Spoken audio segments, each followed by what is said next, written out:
What's up everyone, welcome to your 27th Python tutorial. In this tutorial I'm going to be showing you guys how to build your very own functions.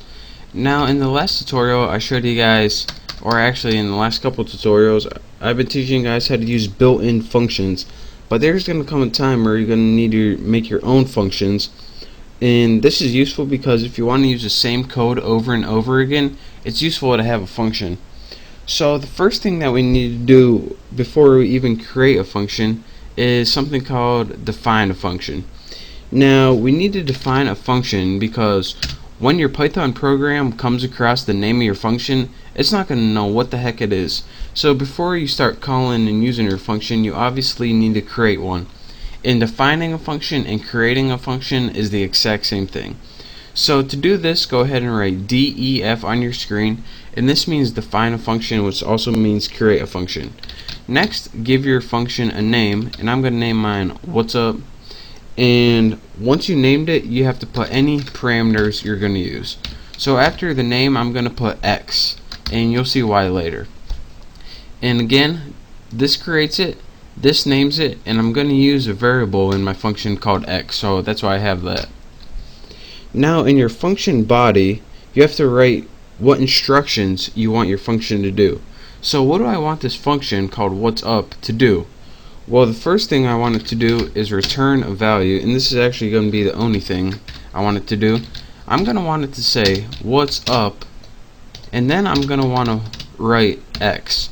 So whatever they put in for X, I want it to return what's up and then that name X. And now that's all the function. See, bam, roasted toasted, the function's created. So how do we use this function? Well, whenever we supply a variable X, it's going to return the value what's up in the variable X. So whenever we're writing this in a program, we're going to want to print that out.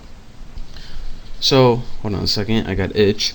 So now we write print, and you don't have to print it, you can like store it as a variable or anything you want. I'm just going to print this out to show you. And next, how you use your function, you just call it by the function name, what's up, and then inside your parameters put whatever you want to have for X. So I want to have let's put Tony. So let me go ahead and run this, and it says what's up Tony, and let me show you guys what exactly happened here. This is our program right here. It says print what's up Tony. Well, WTF is what's up Tony? Oh, you created a function called what's up. Alright, so whatever parameter this is, I'm going to throw this in for X. So again, that's why I use the parameter. It's like a temporary placeholder for whatever parameter this is.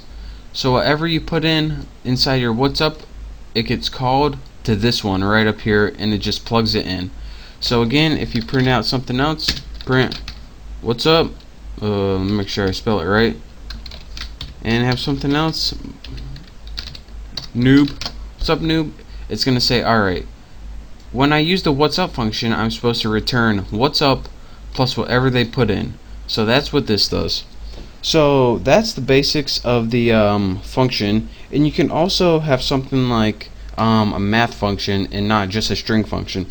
So let's go ahead and create another function called define or create plus 10. And if you can't guess what this function is going to do, yes, it's going to add 10. So instead of returning a name, we want to return whatever they plug in for Y. We don't know what it is yet, so we'll just use Y plus 10. And now we create that. Now we put print, and let's see, plus 10. I'm just kidding, it says plus 10. Gotcha. And for the parameters, you can put any number you want. So 44. And what this is going to do is take that 44, plug it in for Y, and add 10 to it. So let's go ahead and press enter, and it outputs 54.